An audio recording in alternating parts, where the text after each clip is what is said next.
ভাইরা আমার, বন্ধুরা আমার, যখন আরবের বুকে মক্কা নগরীতে যখন কোরআনের তেলাওয়াত, কোরআনের আওয়াজ, ইসলামের এবং কালিমার দাওয়াত যখন শুরু হয়ে গেল, মক্কার লোকেরা চিন্তা করলো মুহাম্মদ সাল্লাল্লাহু আলাইহি ওয়াসাল্লাম এটা আবার কেমন ধরনের বাণী, কেমন ধরনের ইসলাম নিয়ে আসলেন।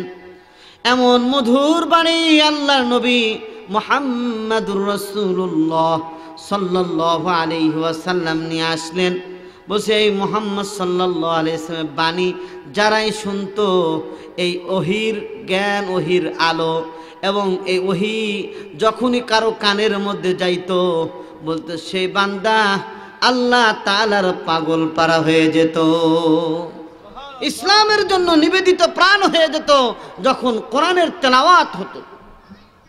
ভাইরা আমার, বন্ধুরা আমার, যাদের মধ্যে ঈমান আছে, যাদের মধ্যে ঈমানের অগ্নি আছে, তাদের সামনে যখন আল্লাহর তেলাওয়াত করা হয়, আল্লাহর জিকির হয়, আল্লাহ তার রসুলের নাম আলোচনা হয়, ওয়াজিলাত কুলুবুহুম, তাদের হৃদয়গুলো প্রকম্পিত হয়ে যায় আর তাদের ঈমান বৃদ্ধি হয়ে যায়। আল্লাহ নবী যখন কোরআনের দাওয়াত মক্কা নগরীর অলি গলিতে, চা স্টলে সর্বত্র যখন কোরআনের দাওয়াত দেওয়া শুরু করলেন, তখন লৌহ মানব হযরত ওমর রাদিয়াল্লাহু তাআলা চিন্তা করলেন, মুহাম্মদ আবার নতুন কি কালিমা নিয়ে দুনিয়ার বুকে আসলো। মুহাম্মদ এমন একটা কোরআন আমাদের সামনে নিয়ে আসলো যে কোরআন আমাদের পুরা সমাজ ব্যবস্থার মধ্যে পরিবর্তন ঘটায় দিয়েছেন।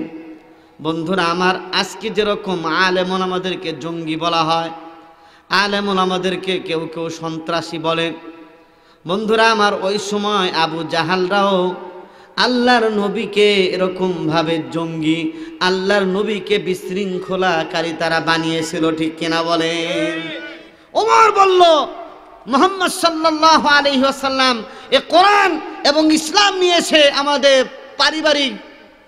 পরিবারের মধ্যে একটা ভাঙ্গন সৃষ্টি করে দিয়েছে, সুতরাং মুহাম্মদ সাল্লাল্লাহু আলাইহি সাল্লামকে আর রাখা যায় না। এই জন্য তরবারি উঠায় নিল, তরবারি নিয়ে আল্লাহর নবীকে হত্যা করার জন্য হযরত ওমর তখনও মুসলমান হন নাই, আল্লাহর নবীকে হত্যা করার জন্য, কতল করার জন্য বের হয়ে গেলেন। রাস্তায় দেখা হলো নুআইম ইবনে আব্দুল্লাহর সাথে। নুআইম ইবনে আব্দুল্লাহ বলল, ভাই ওমর, কোথায় যাও? কি হয়েছে তোমার? সকাল বেলায় কেন তোমার হাতে তরবারি? কি জন্য তুমি বের হয়েছো? বলল, তুমি কি জানো না আরবের বুকে আব্দুল্লাহর পোলা মুহাম্মদ, সে এমন এক ইসলাম, এমন এক কোরআন নিয়ে আমাদের দেশে আগমন করেছে যে কোরআন শুনলে সব মানুষ তার জন্য পাগল পারা হয়ে যায়। ওই মুহাম্মদকে দুনিয়া থেকে বিদায় করার জন্য বের হয়ে গেছি। নুআইম ইবনে আব্দুল্লাহ বলতেছে, ভাই ওমর, তুমি যদি আল্লাহর নবী, বিশ্ব নবী রাহমাতুল লিল আলামিনকে হত্যা করো, তাহলে কি তার কওমের লোকেরা তোমাকে ছেড়ে দিবে নাকি? তার সাহাবীরা কি তোমাকে ছেড়ে দিবে? তুমি কি তাই মনে করেছ? ও ওমর, তুমি কি জানো তোমার বাড়ির লোক দুইজন, তোমার ভগ্নিপতি এবং তোমার বোন দুইজনই মুহাম্মাদের কালিমা পড়ে দুইজনই মুসলমান হয়ে গেছে। হযরত ওমর সন্ত্রাসী ছিলেন, কিন্তু উনি শিক্ষিত সন্ত্রাসী। চিন্তা করলেন, মুহাম্মদ সাল্লাল্লাহু আলাইহি সাল্লামকে হত্যা করে কি লাভ হবে? এই জন্য মুহাম্মদ সাল্লাল্লাহু আলাইহি সাল্লামকে হত্যা না করে আগে বাড়ির লোকদেরকে আগে সাইজ করি। বাড়ি ঠিক নাই আমার, আরেকজনকে আমি দাওয়াত দিতে চাই, হবে বলেন? নিজেকে আগে ঠিক করতে হবে, নিজের পরিবারকে ঠিক করতে হবে, তারপরে অন্যদেরকেও দাওয়াত দিতে হবে। এখন পরিবার যদি না মানে, তাহলে কি দাওয়াত বন্ধ করে দেওয়া যাবে? তা নয়। বিষয়টা হলো, নিজের পরিবার, অধীনস্থ যারা আছে তাদেরকে তো নেককার পরহেজগার বানাতে হবে, পাশাপাশি প্রতিবেশী এবং তারপরে যারা আছে তাদেরকেও আল্লাহওয়ালা বানানোর জন্য চেষ্টা করতে হবে। ভাইরা আমার, বন্ধুরা আমার, হযরত ওমর বাড়ির দিকে রওনা হয়ে গেলেন। রওনা হয়ে যাওয়ার পর বাড়ির দিকে তাকায়া দেখলেন, ঘরের কাছাকাছি যখন গেলেন, দেখলেন দুইজন, তার বোন এবং বোনাই, এবং তার সাথে আরও কয়েকজন মিলে এই যে যেরকম দাওয়াত ও তাবলীগের ভাইরা যেরকম বসে বসে তালিম করে, এরকম বসে বসে তারা কেমন যেন তালিম করতেছিল। হযরত ওমর জিজ্ঞেস করলেন, তোমরা কি পড়তেছো? তোমরা কি মুসলমান হয়ে গেছো নাকি?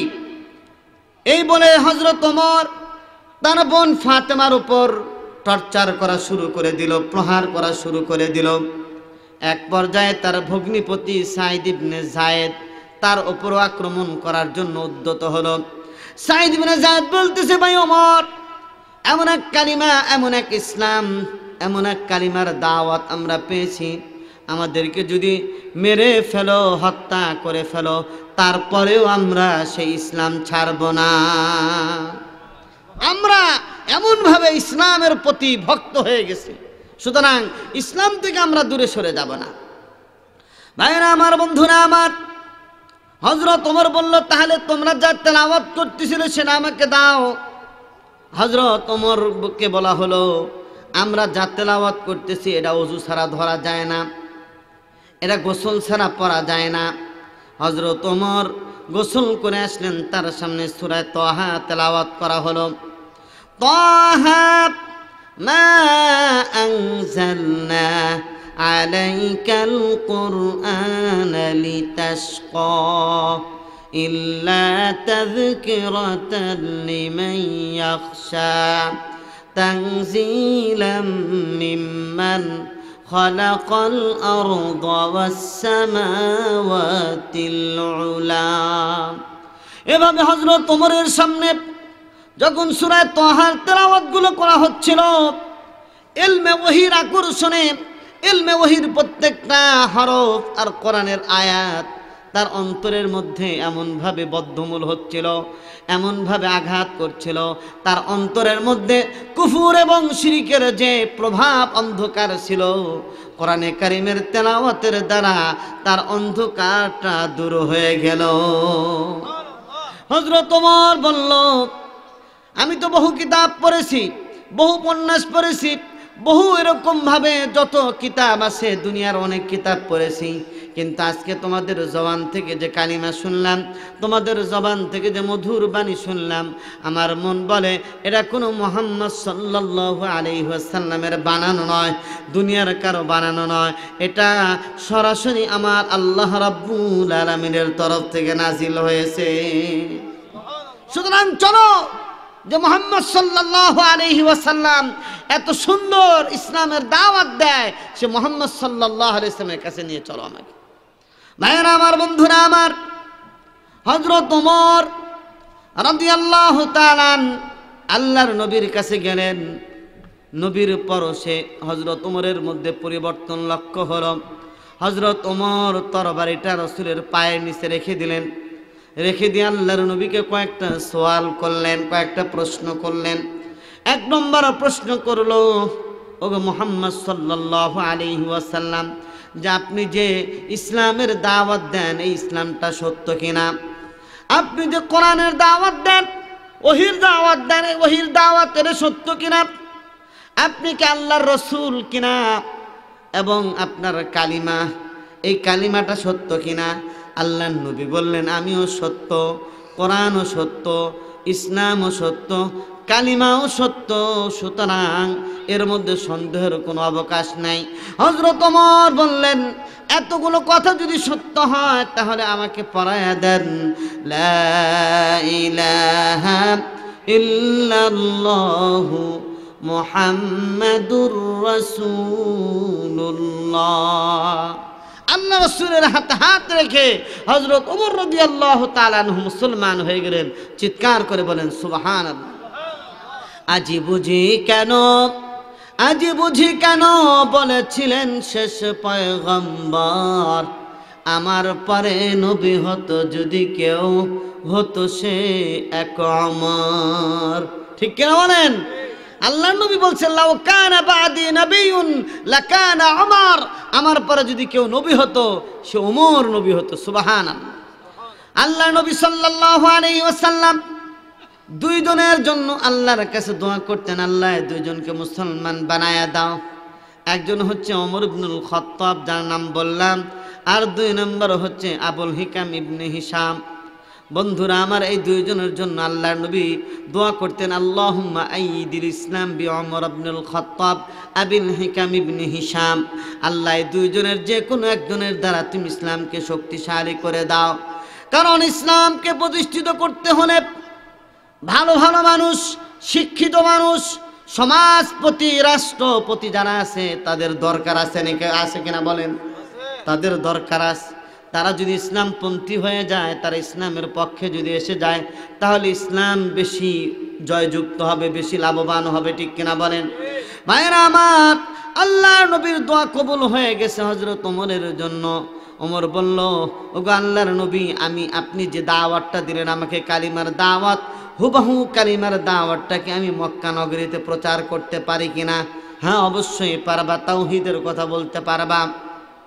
হযরত ওমর বাইতুল্লাহর পাশে এক পাহাড় ছিল, নাম তার জাবালে ওমর।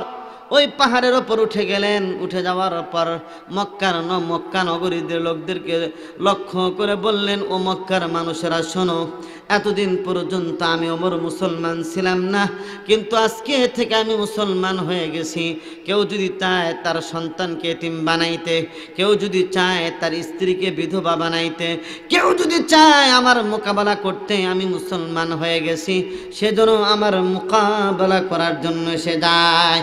তারিখ ওমর ইবনুল খাত্তাবের মধ্যে আল্লামা ইবনুল জাওজি রাহমাতুল্লাহ আলাইহি লিখেন, হযরত ওমরের এই বিপ্লবী ঘোষণা সেই দিন মক্কা নগরীর মধ্যে এমন একটা প্রভাব সৃষ্টি করেছিল যে কোনো ব্যক্তি মোকাবেলা করার জন্য আসে নাই, বরং হযরত ওমরের ইসলামের দ্বারা আসমানের ফেরেশতারাও খুশি হয়ে গিয়েছিল। আল্লাহ রাসূল তো খুশি হয়েছেন, আসমানও খুশি হয়ে গেছে। হযরত ওমর ওই দিন সর্বপ্রথম নারায়ে তাকবীর আল্লাহু আকবার বলে সেই দিন বাইতুল্লাহ শরীফের মধ্যে প্রকাশ্যে নামাজ আদায় করলেন। আর রাসূলকে বললেন, ওগো আল্লাহর নবী রাহমাতুল লিল আলামিন, আজকে থেকে আর কোরআনের দাওয়াত, ইসলামের দাওয়াত গোপনে হবে না। আজকে থেকে মক্কা নগরীতে ইসলামের দাওয়াত প্রকাশ্যে চলবে। সুবহানাল্লাহ। দেখেন কোরআনের প্রভাব, ওহির প্রভাব। হযরত ওমর কোরআনের এই প্রভাবে, ওহির প্রভাবে নিজেকে পরিবর্তন হয়ে গেল। সুতরাং যে কোনো মানুষ যদি কোরআন শোনে তাহলে তার মধ্যে পরিবর্তন আসে, ঠিক কিনা বলেন?